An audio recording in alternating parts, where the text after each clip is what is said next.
One, it's official. Governor Tim Walz of Minnesota is the running mate for Vice President Kamala Harris in her run for the presidency. We break it all down with the reporter who owns the Rust Belt, the reporter who owns the Midwest, Selena Zito. Two, the incredible disappearing story with the help, admission, and apology of Facebook. With the help, non-admission, and certainly no apology from Alphabet, from Google. The incredible disappearing story that is the assassination attempt of Donald Trump. And three, $4.03 billion. The citizens of Maui have settled with 7 defendants in what I guess in some way could be an admission of culpability. Maybe is the beginning of not being made whole, but some step forward in progress for one of the worst natural disasters in American history. I give you my update from Maui.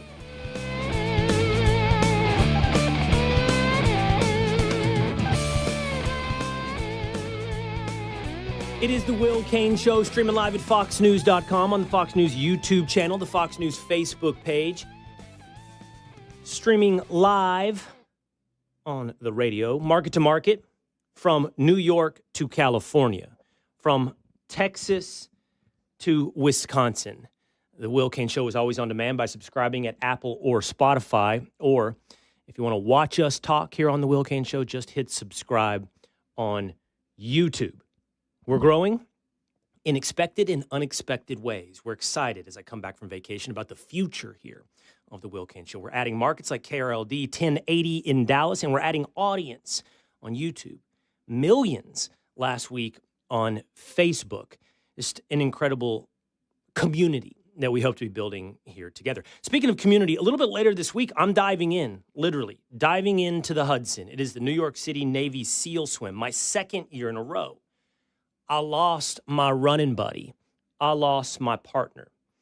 I lost Pete Hegseth in the Navy SEAL swim, wherein we go from Liberty State Park in New Jersey to the Statue of Liberty to Ellis Island to Manhattan and ultimately Ground Zero. 3-mile swim at each stop, 3 stops, 100 pull-ups, 22 pull-ups. Each of those numbers meaningful. The number of pull-ups at each stop signifying the number of veterans who on a regular basis commit suicide. And it is a real accomplishment in brotherhood to run through the downtown streets of Manhattan to Ground Zero with 60-some-odd Navy SEALs, with fire engines lining the streets of Manhattan, with first responders like firemen and New Jersey State Police.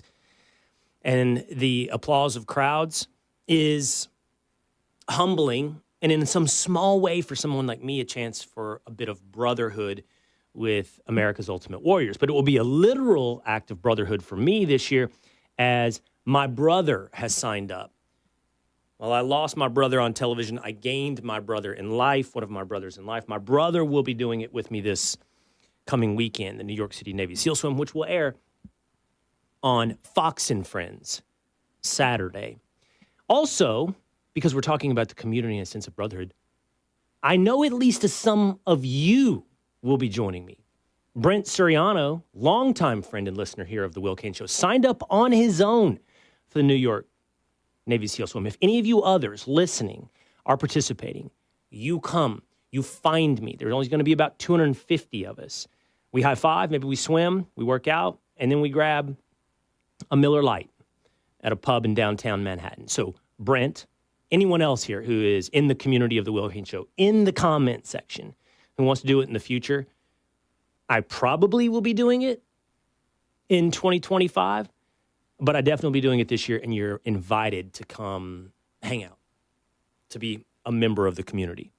We got a big show for you today. I want to talk about how it is that the first assassination attempt in 40 years on an American president has totally been wiped from the public consciousness. Arguably one of the biggest stories of the past half century, maybe only surpassed by the fact that a sitting president was forced out by his own party in what amounts to an intra-party coup and replaced on the ticket, not because of his mental frailty, but because his inability to win an election, which is also once in a half a century type of story. But how it is that an assassination attempt on Donald Trump was wiped from your Google search, was wiped in an image search on Facebook, and has largely and somewhat successfully been wiped from the public's consciousness. We got to get into that a little bit later here on the Will Cain Show. But the news of the day, the big story of the day is that we now have a team for the Democrats. We have a vice presidential running mate to go along with current sitting Vice President Kamala Harris in her race for president. So who is Minnesota Governor Tim Walz? Let's start there with story number one. Tim Walz is the governor of Minnesota, and in making a chart of pros and cons, it at least at first blush appears to be heavily tilted toward the cons. We'll start with the cons. We'll see if we can land on the pros. Working against Tim Walz, first and foremost, number one, is it is in effect a double down for Kamala Harris.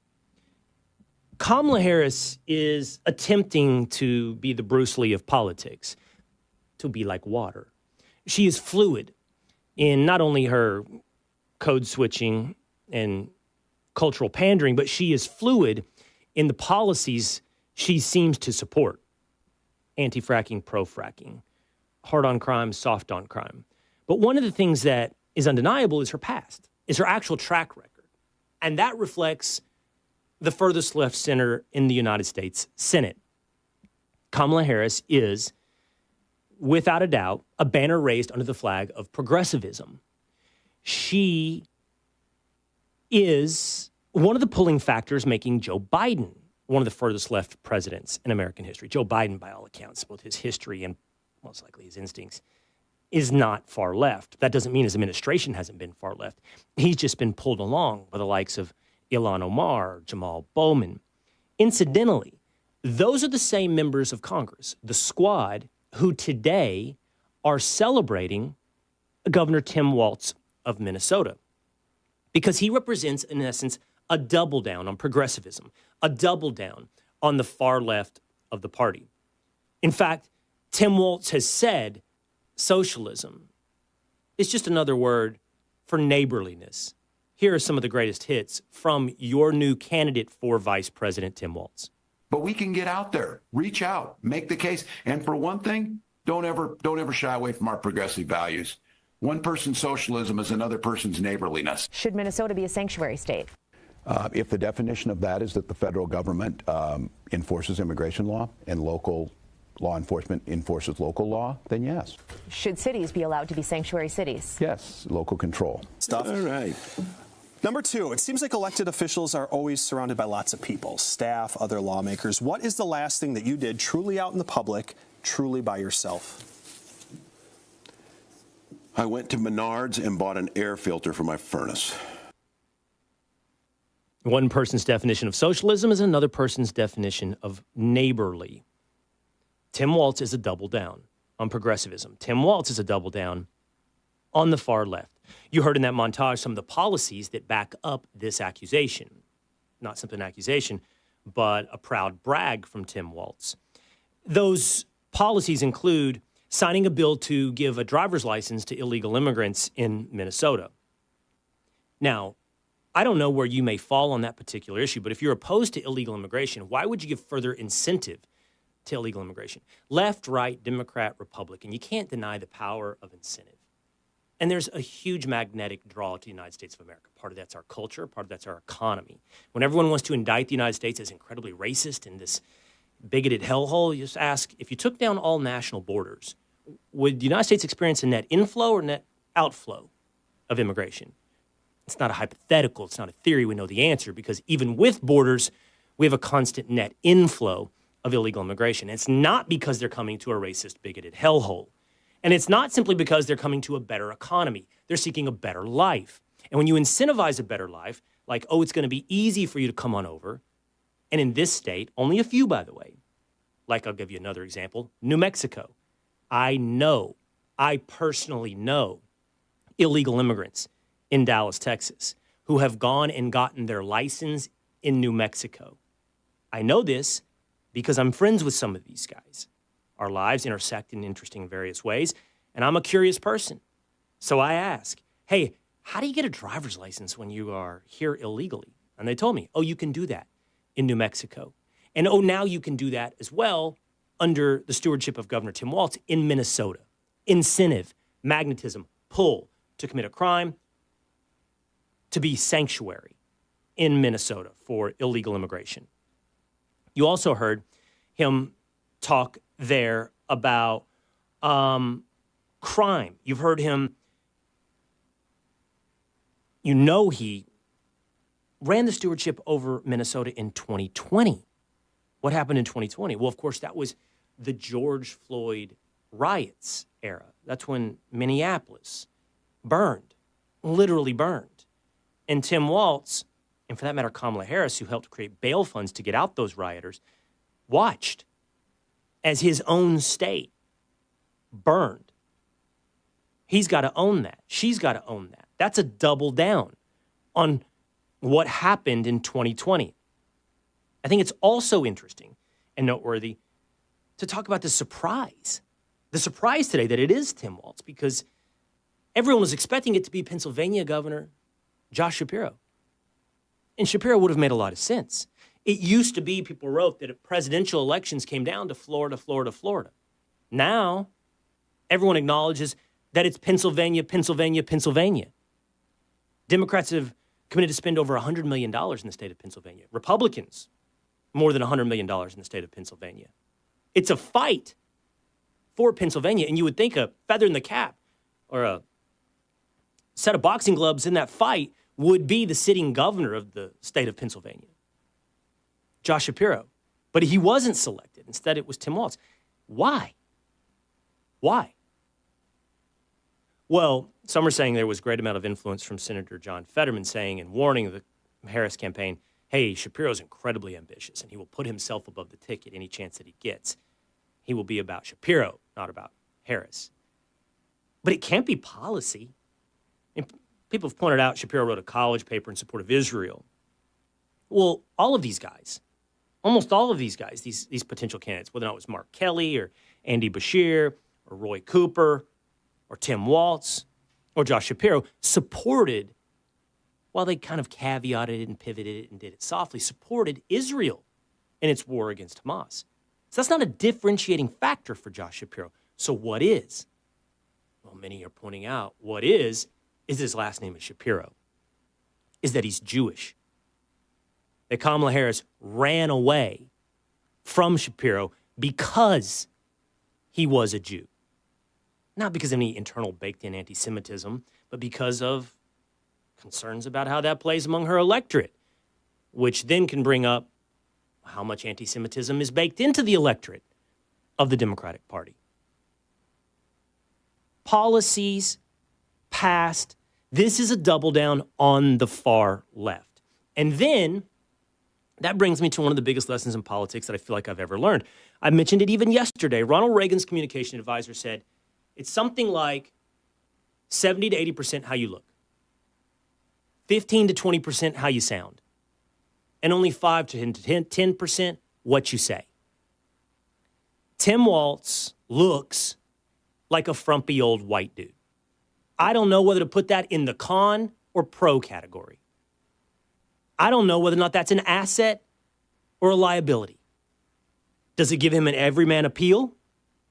Or does it make him hard to watch?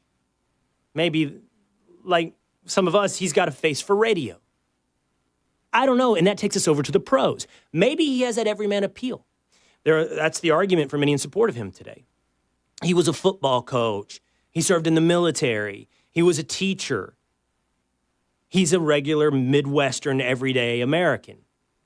I will say he has an edge, so don't overlook this frumpy 60-year-old man. I've heard him. He's a fighter. My Fox and Friends Weekend co-host Pete Hegseth, who comes from Minnesota, was speaking earlier today on Fox, and he said he's got thin skin. Well, I actually consider this a pro or an asset in this category for Harris Walz in that Donald Trump's going to be on offense. He's going to be on the front foot. He's going to attack. He's going to be aggressive. He's going to go after Kamala Harris. And I think now she has a partner who will throw back punches. But this is the lesson with Trump and will soon be the lesson with Walz.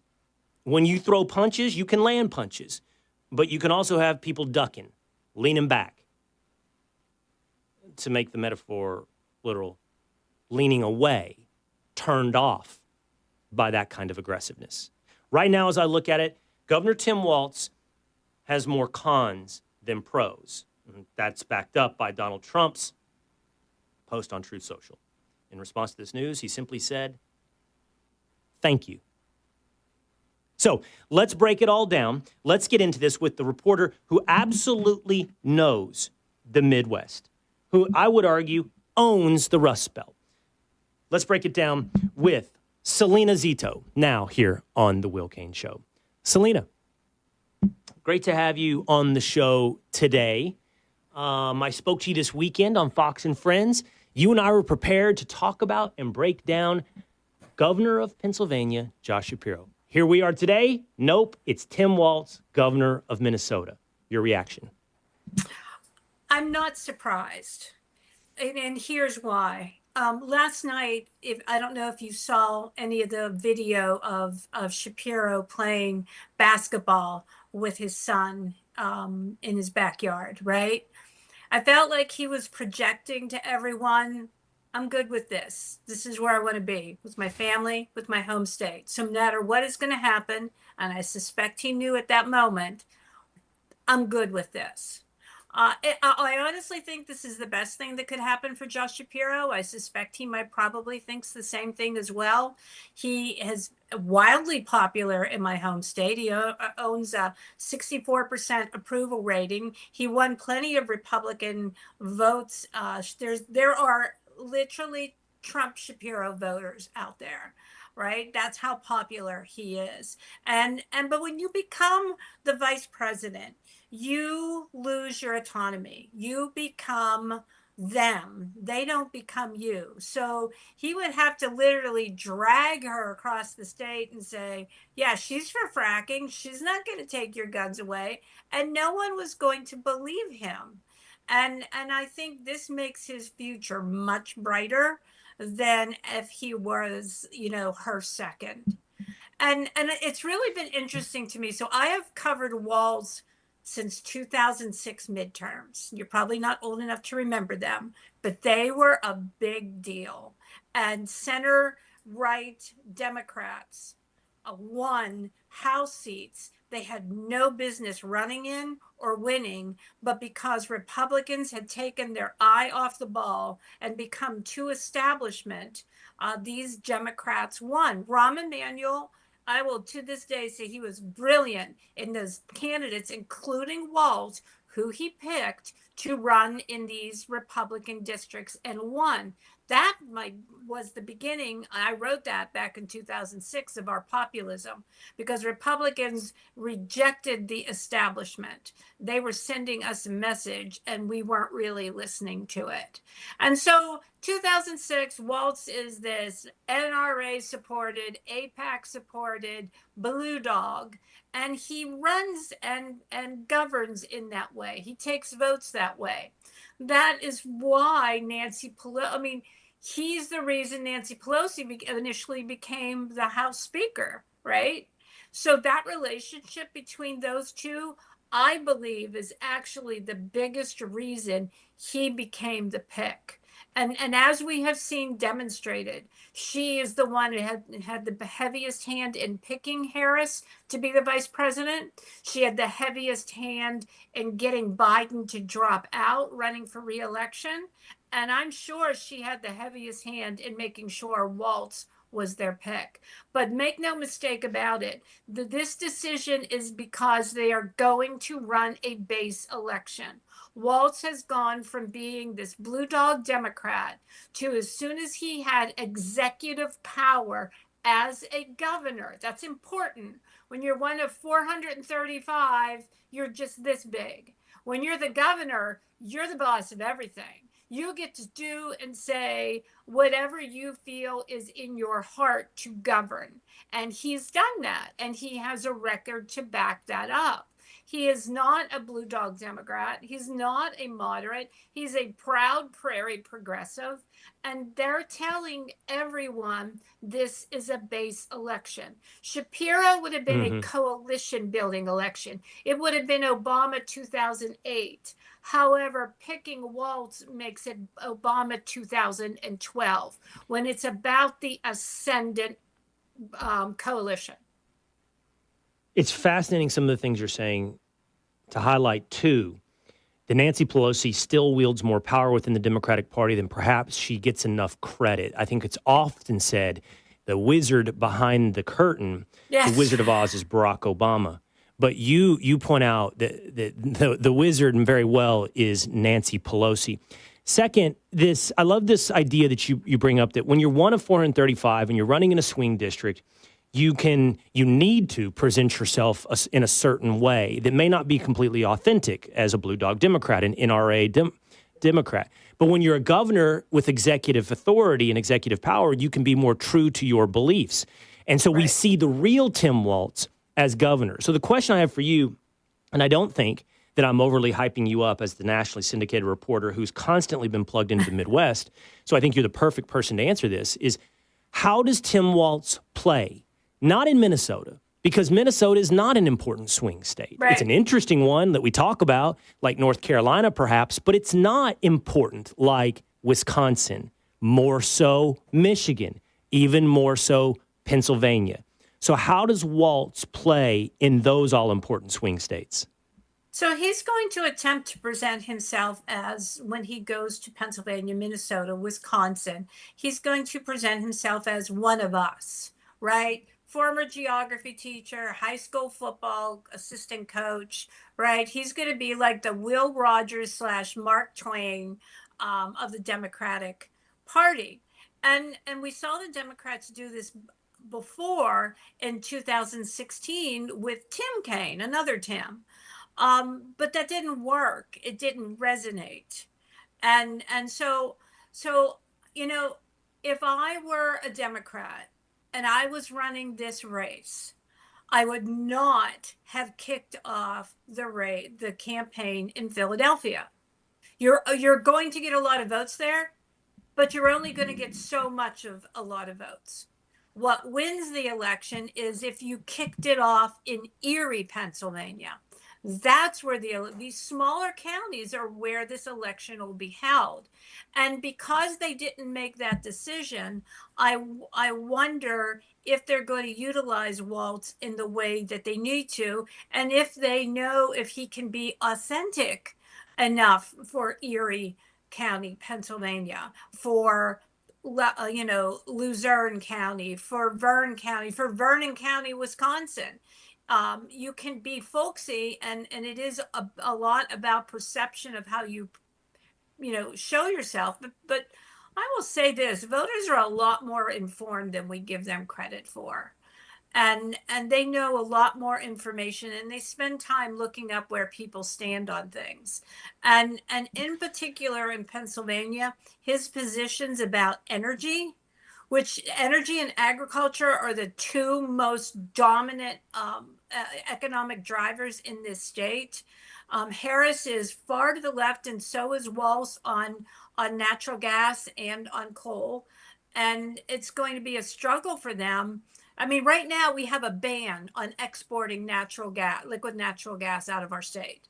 That doesn't just impact union workers, welders, right? Construction workers. It also impacts suburban voters like geologists, engineers, IT specialists, all of those people. Also, huge impact on farmers. Because farmers in my state and in Ohio and in portions of Michigan, they get royalties from the natural gas companies. And last year in Pennsylvania alone, it was over 193 million. That gives you the ability to buy new equipment on a family farm, to be able to hire more people for the harvest, right? You are chipping away at voters in these small counties that will be the ones that actually make the difference in this election. What I think is fascinating about what you're pointing out there is we can it's not theory, but it's often extrapolation to point out the cost to the voter when you inhibit fossil fuels of any type, oil, natural gas, meaning they're going to feel it in their home heating, they're going to feel it at their gas stove, they're going to feel it at the pump in so many different ways. But that does require a tad bit of extrapolation. But you're pointing out direct money being taken from the pocketbooks of people that show up to vote when, in the case of farmers or blue-collar workers, tied to the industry that is so big in Pennsylvania. I want to ask you, though, one more question before we move on to J.D. Vance, and that is, why was it not Josh Shapiro? This is a huge head fake. And Carol Markowitz, who's a friend here of the Will Cain Show, who writes for the New York Post, she posted this on X. She said, Josh Shapiro had too much baggage to be the Democratic vice presidential nominee, and that baggage was being Jewish. Carol is Jewish. She's pointing out that his ethnicity is what the Harris campaign ended up holding against Josh Shapiro. What do you think? Why was it not Shapiro as her running mate along with Harris? I'm sure that played a part in it. By the way, Josh is our third Jewish governor since I have been on this earth in 65 years. It's really sad what has become. I'm still sort of stunned what has happened to the Democratic Party when it comes to Israel and just to the Jewish race, period. I'm sure that was a portion of it. I don't think John Fetterman helped. Those two had a long-standing feud when he was lieutenant governor and Josh was the state attorney general over prison reform and the prison board. That didn't help either. But I still think at the end of the day, Nancy got what Nancy wanted. I think it'll be interesting to see. Like, I really think it'll be interesting to me. Does she have three home runs in a row, picking Harris, getting rid of Biden, and then picking Walz? Or is this third at bat, she strikes out? That's three. I mean, she has the potential, as you point out, for this to be a home run, or that's a complete three strikes for Nancy Pelosi. Let's move over to Republicans. Selena, I spent before last weekend a week and a half, 2 weeks on vacation. It's kind of interesting when you step out of the cycle. I think it's really healthy to step out of the news cycle to kind of see where people's minds are. Yeah. And I will tell you something. I'm not sure on the approval rating for J.D. Vance. I'm just being real. Like, if I step back for a minute, and I'm talking about, moderate to center-right voters. I'm not talking about people that already have their minds made up who think J.D. Vance was having intercourse with a couch. I'm talking about people who are actually open and want to vote on the right. I'm not sure about the approval rating of J.D. Vance. And he's there to win your states that we're talking about, Pennsylvania, Michigan, Wisconsin. What are you getting from people in that area when it comes to Vance? Oh, they love him. JD, look, most of Pennsylvania is in Appalachia. Most of Pennsylvania has a family member or they themselves have had that experience or know someone who has had that experience. Not just coming from nothing and making something of themselves, but also having a family member with an addiction problem, coming from a single family home. That's more normal than not these days. And so I think that what is at play with the news stories out here, right, rather than here, like I live in Western Pennsylvania. I don't live anywhere, in the major media markets. So I really have access. All I have to do is walk out the door and ask my neighbors, right? What do you think? And the reaction is very different on the ground. They like Vance. I think a lot of what is at play with Vance is a lot of jealous Republican establishment strategists who have, sort of ambitions for their clients going forward. And so let's just put some little negative, let's make Trump regret this, right? But when you talk to voters, they don't play that fourth level chess stuff. Vance is very, very relatable. He's incredibly good on the stump. I covered him at length in that Senate race, and everyone's like, he's going to lose. And I'm like, no, he's not. Have y'all been out here? Like, Tim Ryan isn't even going to win the Mahoning Valley. And Vance wins by 9%. I think it was 9 percentage points. I mean, he didn't win as much as DeWine, but DeWine's been there he's an institution. He's been there forever. Vance, that was his first political foray, and that would be considered a landslide victory in any other cycle except the ones where if you're tied to Trump, you must be defective. Selena Zito, nationally syndicated political reporter here on The Will Cain Show. I want to move to this with you, Selena. I spoke about this yesterday on The Will Cain Show. I think the right has to be careful. It's like we have this attraction to whatever is true, regardless of how unattractive it might be, even if it's the truth. Let me give you an example. Like this whole debate over, is Kamala black or is she Indian? It is, I think, my suspicion is it's a big turnoff to a lot of people to sit there and try to parse someone's race, right? Right. When they are both. And there's such thing as mixed race. And you can be both the first Indian and a black woman at the same time who's held office. But the truth underneath that unattractiveness is still there, which is she a phony? Is she playing to whatever she needs in that given moment? So I want to bring up another story that's in that same type of vein. This is the story over Doug Emhoff, her husband, who had an affair with a nanny. I think I'm right. He impregnated the nanny, right? And then he's divorced from the then wife. It wasn't with Kamala Harris.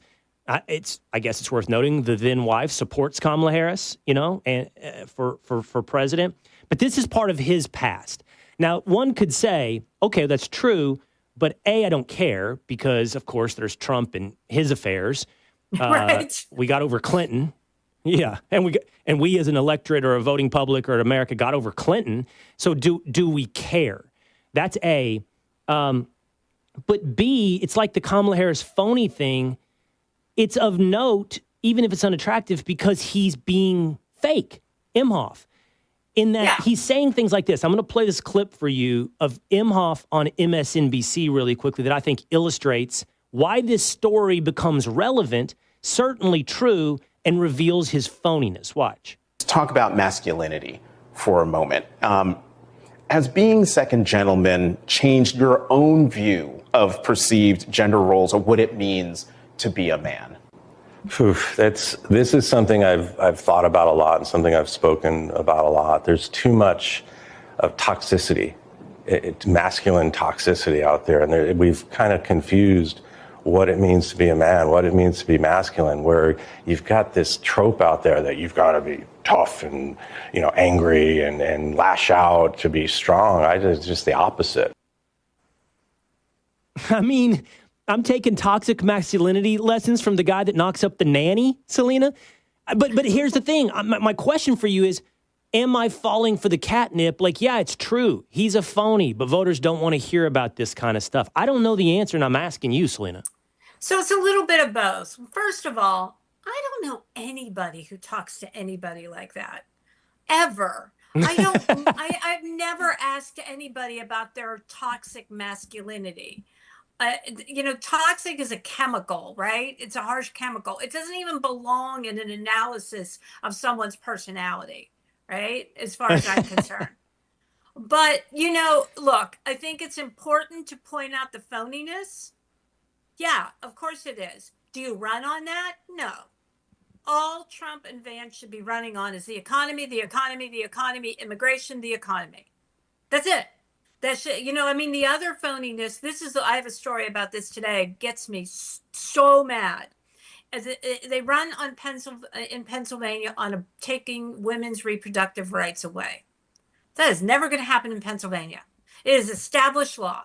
Never, ever, ever, ever. And yet you see Shapiro, you see Casey, you see Summerlee, you see everyone that's a Democrat running on. The Republicans are going to take abortion access away. It cannot happen in my state. So I think that kind of phoniness should be pointed out too. But, I think there's a way to point out the phoniness, and maybe you don't do it from the principal and you do it from people that are outside the principal. But it is important. I want to ask you this. They just, it's just as though voters believe that the elite media thinks they're dumb, and thinks that the elite media believes that they can get away with anything. And there is a larger portion, even people that aren't totally bought into Trump, who are super tired of it. And they do like someone calling it out. And you know what it is, Selena, to your point?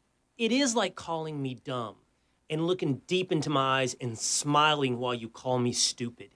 Because it's part of this entirety of rules for thee, but not for me. To me, it's all tied together. It's not about whether or not Trump has the purity to lodge this argument. It's whether or not you can be the mega preacher that tells me to tithe while you fly on a fleet of private jets. Right. It's Gavin Newsom telling me to stay inside while he dines at French Laundry restaurant. Exactly. It's Nancy Pelosi talking to me about the economy during COVID and opening her freezer to all manner of fancy ice cream. It's telling me that I'm racist while you send your kids to all white private schools. It's telling me, that you understand the common man while you're a limousine liberal. It's the constant, preaching, in this case of toxic masculinity, while you knock up the nanny. It's your own phoniness and falsehood and hypocrisy that makes me feel like you spit in my face and tell me that it's raining, and you tell me I'm stupid and smile in my face. Yeah, it's absolutely. I mean, voters, one of the great things, I was off X for a number of years. I found it to be awful. I came back on when Elon Musk bought it and took over, because all of a sudden, all information, I'm not just saying center-right information, but all information was now not banned, right?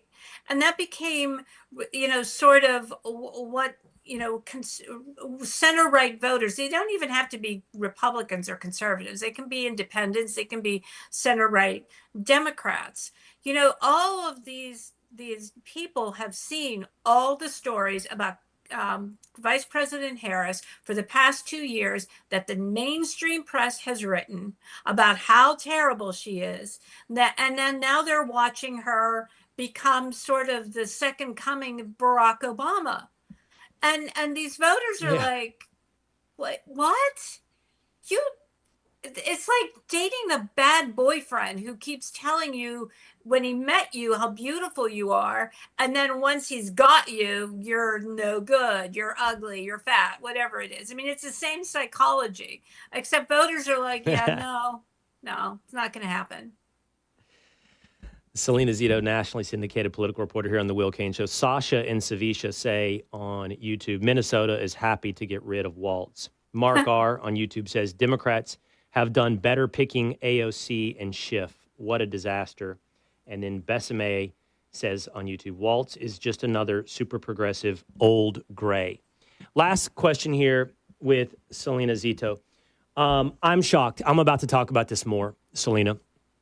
I'm shocked at what I think, not just me who pays attention to national politics on a daily basis, but the casual observer of the news cycle would agree is one of the biggest stories of half a century. The attempted assassination of a former president and current candidate for presidency has just sort of disappeared, Selena. I mean, it's a little bit around in terms of Fox News is covering the accountability within the Secret Service, but there was some manipulation admitted now by Facebook and Google in terms of allowing people to access information.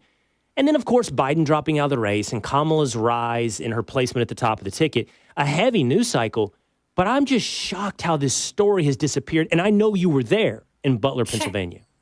I was 4 feet away from him. It's not disappeared from my brain. And you know, I don't the news may have moved on and it's covering the next shiny object, but that moment was a big change in America. And I don't think we see it reflected in our national news as much as it is reflected in voters and how they see the world and how they see this election. And it's even had more of an impact as voters see the incompetency, the decision making made by our institutions in the Secret Service and the FBI, and those kind of sentiments don't disappear. They just sort of go deep, and voters don't forget it, even if the news cycle has. All right, Selena Zito, nationally syndicated political reporter, plugged into Pennsylvania, I think as well, into the greater Midwest with states like Michigan and Wisconsin in play in 2024. In fact, where maybe the entirety of the game is, with all due respect to Arizona and Georgia. Always enlightening and a great conversation. Selena, thanks for being on the Will Cain Show. Thanks for having me. Have a great day. All right, take care. Again, that's Selena Zito here on the Will Cain Show.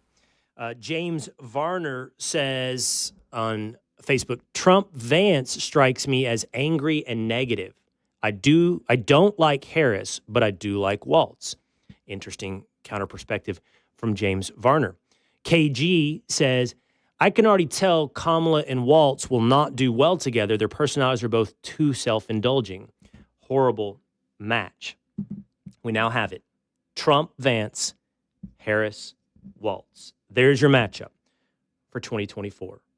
How is it that the attempted assassination of Donald Trump has virtually disappeared? That's coming up on The Will Cain Show.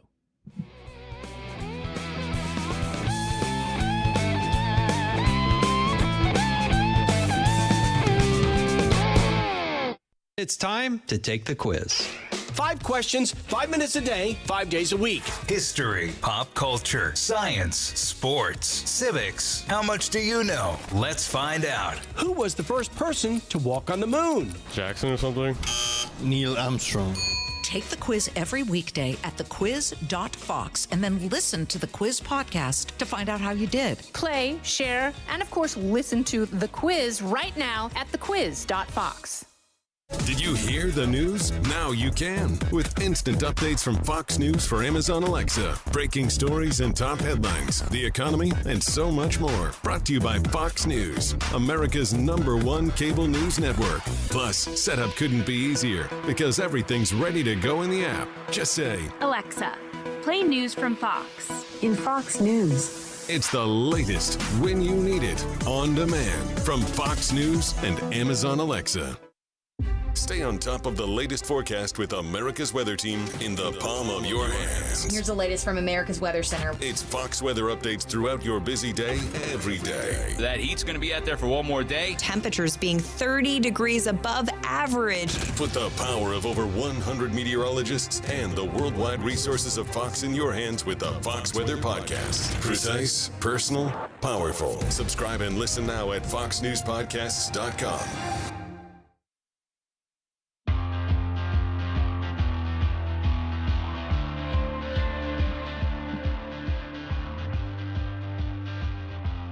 How is it the story of an attempted assassination of the President of the United States has completely disappeared from the news cycle and perhaps from the public's mind? It is the Will Cain Show, streaming live at foxnews.com and on the Fox News YouTube channel, on the Fox News Facebook page, always on demand at Apple or Spotify, or subscribe on YouTube. And you can hang out with the Will Cain Show at 12 o'clock Eastern Time every Monday through Thursday.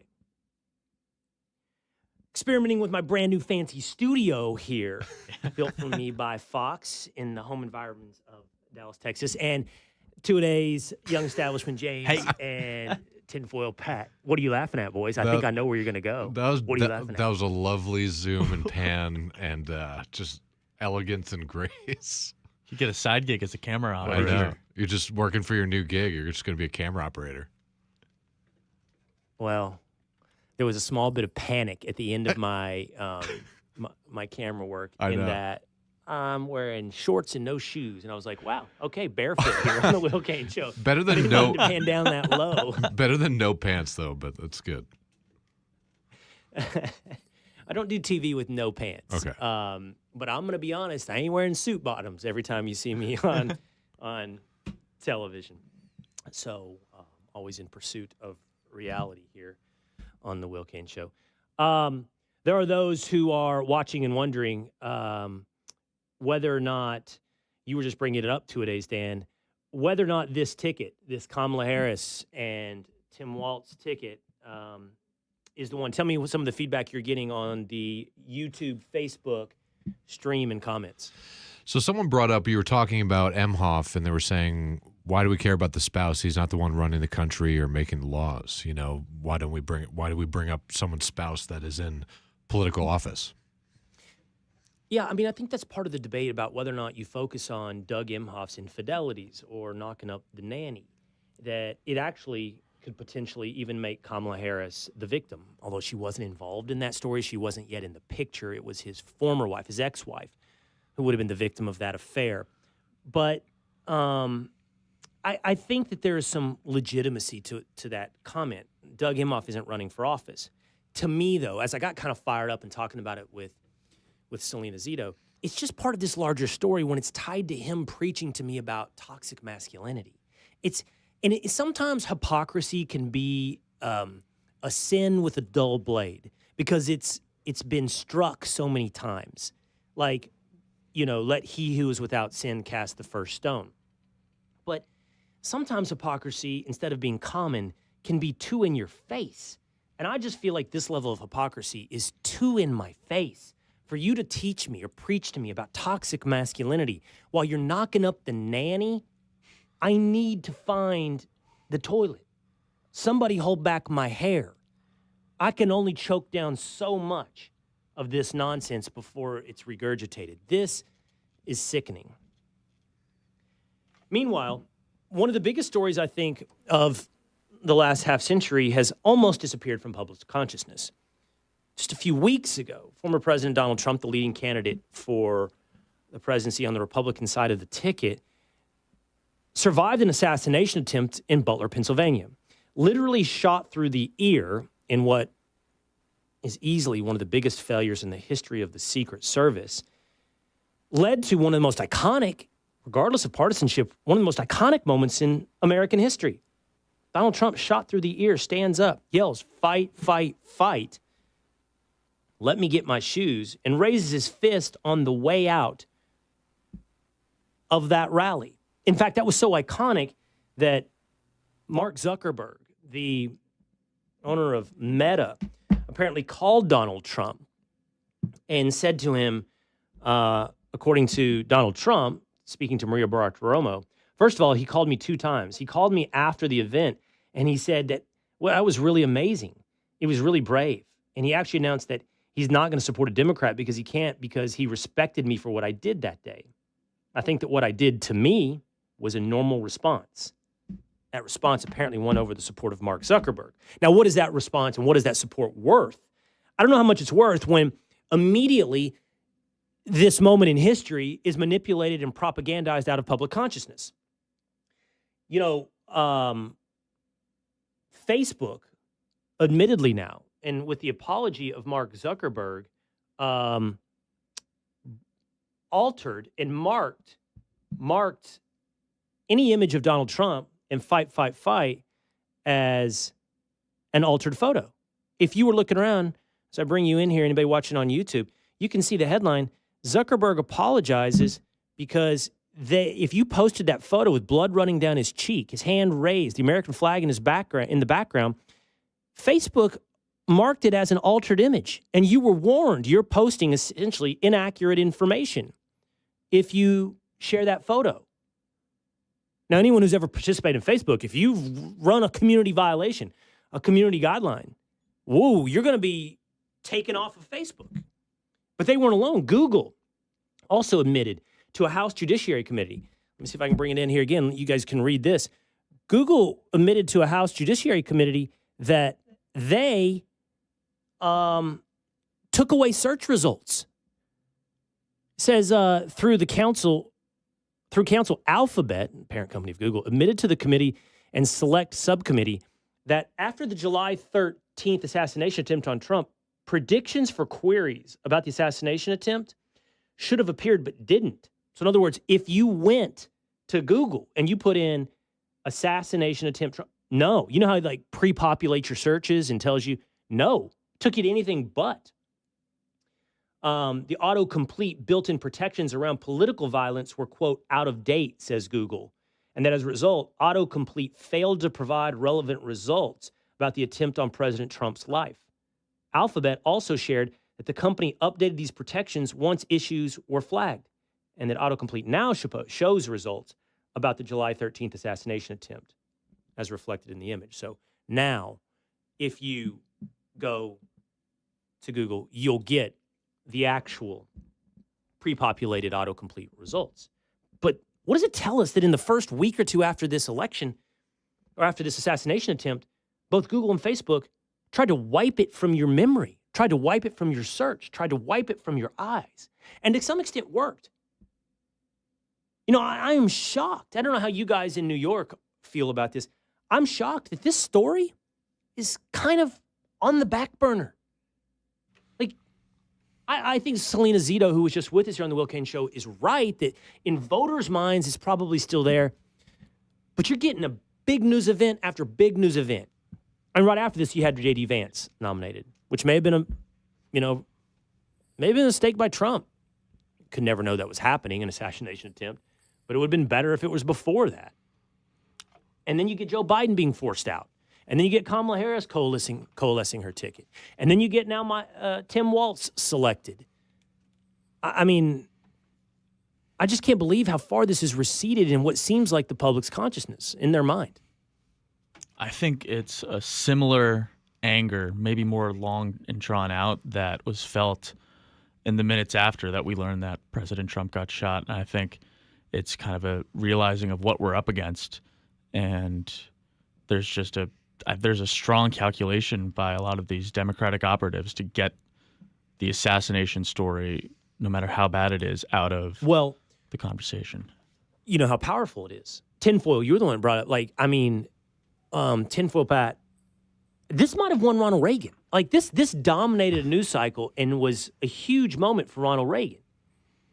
And I would argue that this is even more iconic because of his reaction.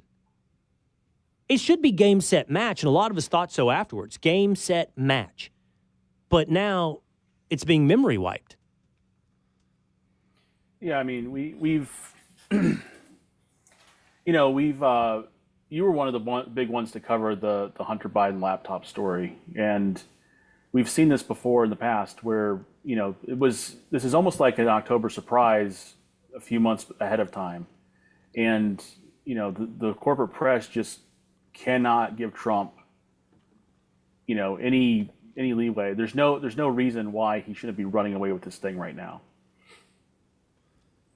I mean, I'm telling you, you're right. And anyone on the right, if this election is lost, if this is a win for Harris, this requires a long look in the mirror. This is a layup. This election should be a layup. Surviving, iconically, assassination attempt. What promises to be, I think we still have this October surprise, an economy either on the teetering, on the brink, or, already on the skids. Potentially world wars in the Middle East and in Europe. And quite honestly, a candidate that 2 weeks ago was an embarrassment to our own party, and yes, now being hailed as the next Barack Obama, but if you can't make that layup, I don't know what long look in the mirror would be required on the right. Now, I'm not telling you it's all going to be fair. by the way. And I think this manipulation by the media, just like in 2020, is going to be a big part of it. Just putting the further pressure, honestly, on you to find information outlets and sources that you trust. And that's not always just counter-programming. That's not just anyone who tells you the mainstream media is wrong, but an honest attempt to find the truth. But there's going to be tons of media manipulation before this election. And I don't know what else. I don't know what else, because it should be a layup. By any historical analogy or any objective analysis, this should be a layup election for Trump. And then if it's not, get on the psychiatrist's couch. Long look in the mirror for the right. I just got back from Lahaina, from Maui. I drove through the streets. I stood on the empty lots. I hugged the people who lost their home. I'm going to give you the latest update from Maui next on The Will Cain Show.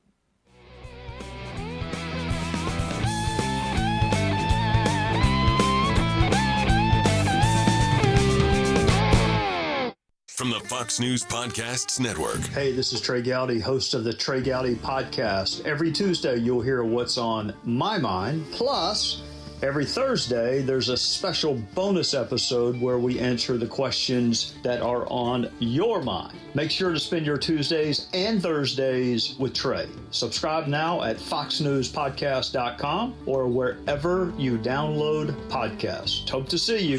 America's listening to Fox News.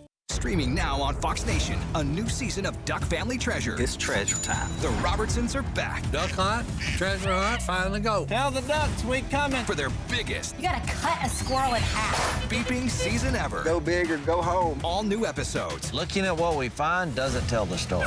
One unforgettable season. When you see how we find it, it'll ignite the engine. My hand is shaking.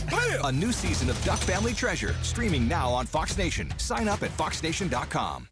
From the Fox News Podcast Network. I'm Emily Campagno, and this is the Fox True Crime Podcast. And I had nothing to do with her disappearance, but people still accuse me of it. I sit down with the people who lived the nightmares. I was in shock. I was just devastated. The investigators who tirelessly worked on the case. I feel for their families, and I really hope that they can catch this guy. Bringing you closer to the story than you ever thought possible. Listen and follow now at foxnewspodcasts.com or wherever you get your podcasts.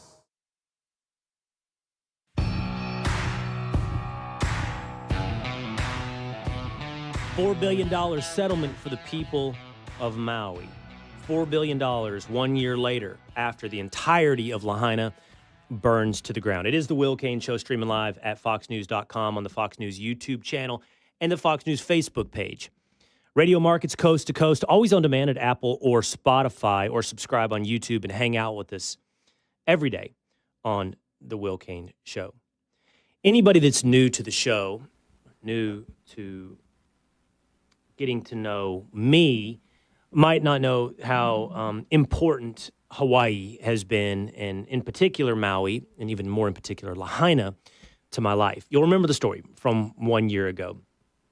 Horrific fires, largely man-made, created by bad natural conditions, burned down, I would say, 90% of the historic town of Lahaina on Maui. Lahaina, a whaling capital, a former capital of the Kingdom of Hawaii, chock full of history and tourism. Anyone who's ever probably been there on anniversary or vacation has walked the streets of Front Street. But they're gone. I think a little bit later this week, I'm going to play for you some video. I was just there last week because I've been going to this part of Hawaii for more than 40 years. For most of my life, spending a good amount of my summers in this part of the world. So when this happened last year, I immediately got on a plane and went over there to cover it for Fox News. It was an eye-opening experience for me. Basically, I had to sneak over. That end of the island was shut down. One highway, both sides going in and out, shut down with military checkpoints. I basically had to sneak over.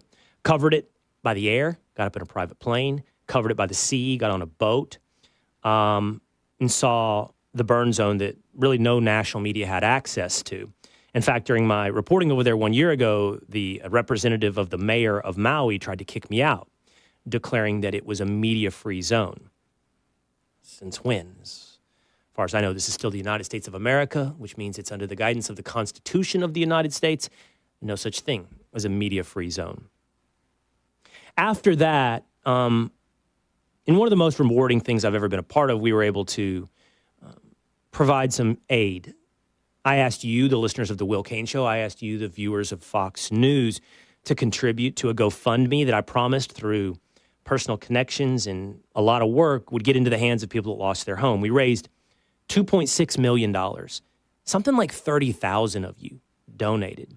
And because of that, we were able to make roughly 212 $12,000 donations.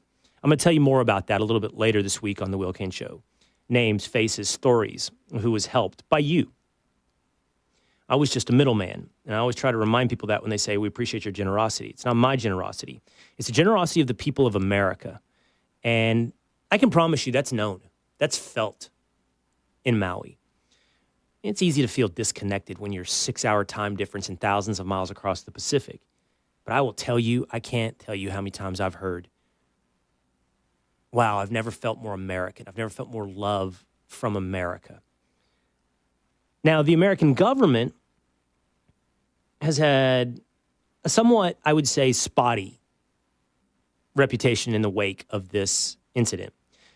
First, the news this weekend, a $4 billion settlement was announced between the people who were victims of this fire, 102 dead, 12,000 displaced, and the 7 defendants named in this lawsuit. Those defendants include Hawaiian Electric Company, Maui County, Hawaiian Telecom, Kamehameha Schools. That's a huge landowner, used to be the Bishop Trust, turned over to a public school system, Kamehameha Schools, which is the land where the fire started.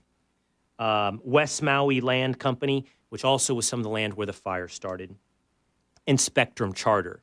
I don't know because the terms of the settlement are not made public, but we do know Hawaiian Electric said they're responsible for about half of that $4 billion, so $2 billion. Hawaii Governor Josh Green has said record settlement. He pushed for a settlement within a year, and I think that is the right decision. You got to get this aid to them. It'll never make everybody whole, and we don't know yet how it will be divvied up. But having spoken to people direct, you need aid immediately.